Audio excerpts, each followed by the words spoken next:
Baik, ini adalah pembahasan sejarah Indonesia kelas 11 semester 2. Uji kompetensi 1. Nomor 1. Jepang bercita-cita mempersatukan bangsa-bangsa Asia di bawah kemakmuran Asia Timur Raya. Langkah awal Jepang untuk mewujudkan cita-cita tersebut adalah: sebagai negara maju, Jepang berupaya mempersatukan bangsa-bangsa Asia di bawah kemakmuran Asia Timur Raya. Untuk mewujudkan cita-cita tersebut, Jepang menyerang pangkalan militer Amerika Serikat di Pearl Harbor, Hawaii pada 7 Desember 1941.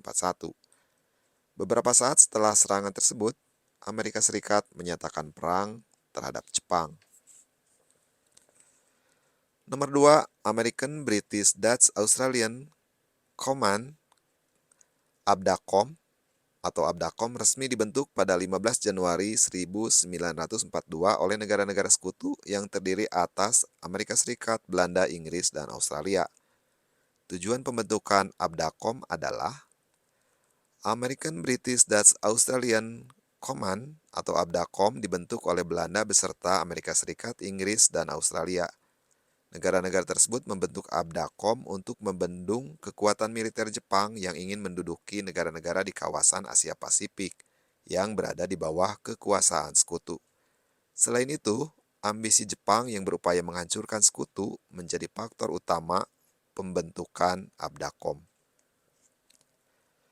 Nomor 3, pada awal kedatangannya di Indonesia, Jepang disambut dengan sukacita oleh bangsa Indonesia. Sambutan positif tersebut diberikan oleh bangsa Indonesia karena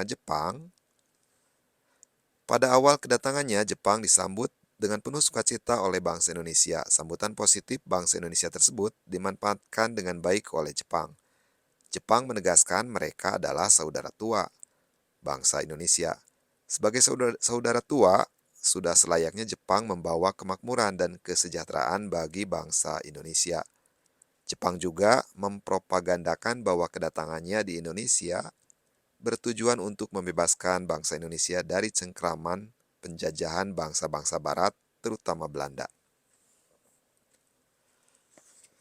Nomor 4, salah satu faktor yang melatar belakangi pendudukan Jepang di wilayah Indonesia adalah adanya keinginan Jepang bercita-cita mewujudkan kemakmuran Asia Timur Raya. Untuk mewujudkan cita-cita tersebut, Jepang terlibat dalam Perang Pasifik atau Perang Dunia Kedua, Perang Asia Timur Raya atau Perang Asia Timur Raya. Jepang selanjutnya mencari dukungan untuk memperkuat kedudukannya. Oleh karena itu, Jepang berusaha menginvasi kawasan Asia Pasifik, termasuk Indonesia, untuk mendapatkan sumber daya alam dari Indonesia, untuk mendapatkan sumber daya alam dan manusia. Nomor 5, pendaratan pasukan Jepang di Sumatera pada 14 Februari 1942 ditandai dengan: setelah berhasil menduduki kota-kota penting di Kalimantan, Jepang melanjutkan ekspansi ke daerah-daerah di Pulau Sumatera. Pada 14 Februari 1942, Jepang menurunkan pasukan payung di kota Palembang. Selanjutnya pada 16 Februari 1942, Palembang dan sekitarnya berhasil diduduki Jepang. Nomor 6, pada 5 September 1942, pemerintah Jepang membentuk Josangiin atau Dewan Pertimbangan Pusat. Tugas utama lembaga tersebut adalah: pada 5 September 1942, Jepang membentuk Chuosangiin atau Dewan Pertimbangan Pusat dan Chuosangikai atau Dewan Pertimbangan Daerah. Pada 5 September 1942, kedua lembaga ini bertugas mengajukan usul kepada pemerintah Jepang, terutama berkaitan dengan masalah politik dan pemerintahan. Nomor 7, pada masa pendudukan Jepang, sistem pemerintahan daerah dibagi menjadi 6 bagian. Akan tetapi, kondisi tersebut tidak berlaku untuk 2 daerah di Pulau Jawa yang mendapat status Kochi atau daerah istimewa. Kedua daerah tersebut adalah: dalam struktur pemerintahan daerah yang dibentuk Jepang, setiap daerah dipimpin oleh seorang kepala daerah. Dalam penerapannya, terdapat dua daerah yang tidak menerapkan sistem pemerintahan tersebut. Kedua daerah tersebut adalah Yogyakarta dan Surakarta, yang saat itu berkedudukan sebagai daerah istimewa atau Kochi. Nomor 8, pada masa pendudukannya di Indonesia, pemerintah Jepang membentuk Naimubu atau Departemen Urusan Umum. Salah satu tugas lembaga tersebut adalah Naimubu atau Departemen Urusan Umum merupakan salah satu lembaga yang dibentuk pemerintah Jepang pada masa pemerintahannya di Indonesia. Salah satu tugas Naimubu adalah membuat peraturan mengenai Romusa dan membentuk badan rekrutmen tenaga Romusa. Nomor 9, pada masa pendudukan Jepang, aktivitas pendidikan formal di sekolah-sekolah Indonesia mengalami kemunduran karena kebijakan Jepang yang terfokus pada upaya memenangi perang turut berdampak pada perkembangan pendidikan. Kondisi tersebut menyebabkan pendidikan di Indonesia mengalami kemunduran.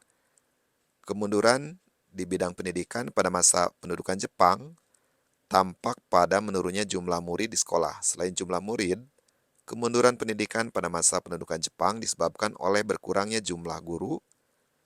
Kekurangan jumlah guru tersebut terjadi karena Jepang merekrut banyak guru sekolah untuk dijadikan tenaga administrasi di kantor-kantor pemerintahan. Nomor 10, salah satu kebijakan Jepang pada masa pendudukannya di Indonesia adalah pengerahan Romusa. Kebijakan tersebut bertujuan pengerahan Romusa merupakan bentuk mobilisasi tenaga kerja pada masa pendudukan Jepang. Pada masa itu Romusa dipekerjakan untuk membangun prasarana perang seperti kubu-kubu pertahanan, jalan raya, dan lapangan udara. Ada pula Romusa yang dipekerjakan di pabrik-pabrik dan pelabuhan. Pengerahan Romusa ini dilakukan untuk mendukung kepentingan perang Jepang. Soal bagian B, benarkah penandatanganan kapitulasi Kalijati menandai pergeseran kekuasaan dari pemerintahan kolonial Belanda kepada Jepang? Jelaskan dasar pendapat Anda. Pernyataan pada soal adalah benar. Kapitulasi Kalijati ditandatangani oleh Belanda dan Jepang pada 8 Maret 1942 di Kalijati, Subang, Jawa Barat. Penandatangan kapitulasi Kalijati mengakhiri masa pemerintahan kolonial Belanda sekaligus mengawali masa pendudukan Jepang di Indonesia. Nomor 2, perhatikan pernyataan berikut. Romusa merupakan tindak lanjut dari propaganda Jepang di Indonesia. Benar atau salah pernyataan tersebut? Jelaskan dasar pendapat Anda. Pada masa pendudukannya di Indonesia, Jepang melakukan berbagai eksploitasi terhadap sumber daya manusia Indonesia. Salah satu bentuk eksploitasi Jepang terhadap sumber daya manusia Indonesia adalah pengerahan Romusa. Bentuk eksploitasi Jepang tersebut berbanding terbalik dengan propaganda Jepang pada awal kedatangannya di Indonesia. Jepang mengerahkan berbagai potensi dan kekuatan yang dimiliki bangsa Indonesia untuk menopang kepentingan perang melawan sekutu. Jadi, pernyataan pada soal adalah salah. Nomor 3, sistem ekonomi perang menyebabkan setiap wilayah di Indonesia harus melaksanakan sistem autarki. Bagaimana pelaksanaan sistem tersebut dan dampaknya bagi Indonesia? Dalam sistem autarki, setiap daerah harus memenuhi kebutuhannya sendiri dan kebutuhan perang. Dalam sistem ini, Jepang membagi Pulau Jawa menjadi 17 autarki, Pulau Sumatera 3 autarki, dan 3 autarki di lingkungan Minseipu atau wilayah yang diperintah Angkatan Laut. Sistem autarki menyebabkan keadaan perekonomian makin parah. Bahkan pada 1944, beberapa daerah di Indonesia mengalami kekurangan sandang dan pangan. Nomor 4, Jepang berupaya memasukkan doktrin kemakmuran Asia Timur Raya di bawah pimpinan Jepang dalam sistem pendidikan di Indonesia. Bagaimana implementasi kebijakan tersebut? Jepang menjadikan semua lembaga pendidikan sebagai alat untuk mempropagandakan doktrin kemakmuran Asia Timur Raya. Di bawah pimpinan Jepang, doktrin ini diimplementasikan dalam struktur kurikulum pendidikan. Pelajaran bahasa Jepang dijadikan pelajaran wajib, ditambah dengan pelajaran adat istiadat dan semangat Jepang. Bahkan lagu dan olahraga bercorak Jepang diajarkan di sekolah. Pelajaran bahasa Jepang tidak hanya diajarkan di sekolah, tetapi juga di kantor-kantor pemerintahan. Nomor 5, pada 1 April 1942, pemerintah Jepang mengeluarkan Osamu Seirei nomor 4. Jelaskan isi peraturan pada ketetapan tersebut. Pada 1 April 1942, pemerintah Jepang mengeluarkan Osamu Seirei atau undang-undang yang dikeluarkan Panglima Militer Angkatan Darat ke-16 nomor 4 yang berisi ketetapan sebagai berikut. Yang pertama, hanya bendera Jepang, Hinomaru, yang boleh dikibarkan pada hari-hari besar. Selain itu hanya lagu kebangsaan Jepang, Kimi Gayo, yang boleh diperdengarkan. Yang kedua, menetapkan pemakaian waktu Jepang. Bangsa Indonesia juga diwajibkan merayakan hari raya Tenchosetsu, yaitu hari kelahiran Kaisar Hirohito. Dan yang ketiga, menetapkan mata uang Hindia Belanda sebagai mata uang yang berlaku bagi kepentingan jual beli dan pembayaran. Selain itu, Jepang melarang pemakaian mata uang lain untuk kegiatan transaksi.